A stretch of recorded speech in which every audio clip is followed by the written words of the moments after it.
Le soir étant venu, la barque était au milieu de la mer. Et Jésus était seul à terre. Il vit qu'ils avaient beaucoup de peine à ramer, car le vent leur était contraire. À la 4e veille de la nuit environ, il alla vers eux, marchant sur la mer, et il voulait les dépasser.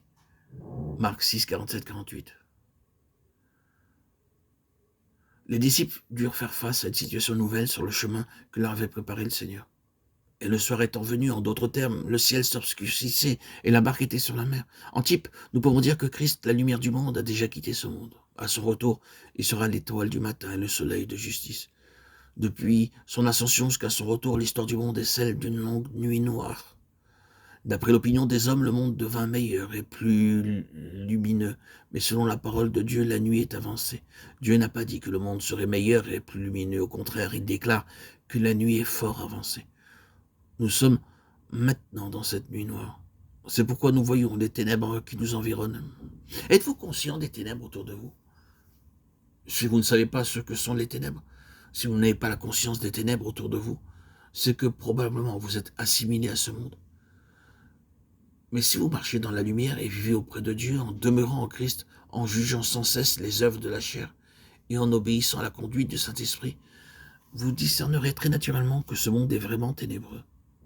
La barque était au milieu de la mer. Nous ne sommes pas encore parvenus au terme de notre traversée.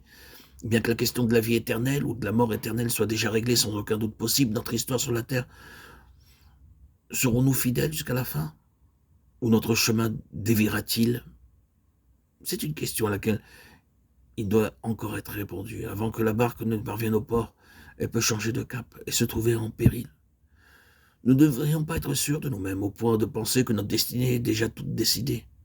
Bien que le fait d'être dans ce voyage soit un sujet de se réjouir, la question de la navigation et de son aboutissement demeure encore posée. Que rencontrèrent-ils d'autres sur leur chemin? Ils étaient dans la détresse en ramant, car le vent leur était contraire, rappelle l'Écriture. Évidemment, si la direction vers laquelle vous allez est contre le vent, la direction opposée doit être avec le vent. C'est ainsi que dans ce cas présent, les disciples du Seigneur qui naviguaient du nord-est vers le sud-ouest avaient le vent contraire, tandis que s'ils l'avaient fait dans le sens contraire, le vent aurait été favorable. Beaucoup trop de chrétiens naviguent seulement avec le vent. Il serait étonnant qu'ils soient sur le chemin préparé par le Seigneur. Acceptons ce fait. Nous devons marcher sur le chemin qui nous est destiné, puisque le Seigneur a déjà déterminé notre position dans le monde. Car n'a-t-il pas déclaré que le monde les a haïs? Il parle ici bien sûr des disciples qui sont haïs du monde, rejetés du monde. Jean 17, 14. C'est pourquoi le vent de ce monde s'oppose à notre arche. Si nous n'avons jamais rencontré l'opposition, être ridiculisés ou persécutés par le monde, c'est que probablement nous ne nous trouvons pas sur le terrain préparé par le Seigneur. De temps à autre, nous aurions dû faire face à l'opposition du vent au lieu de toujours naviguer avec le vent.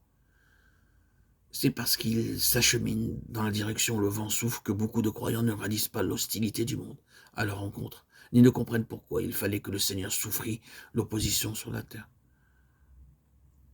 Cependant, s'ils avaient navigué en suivant la direction donnée par le Seigneur, ils auraient sans nul doute fait face au vent contraire.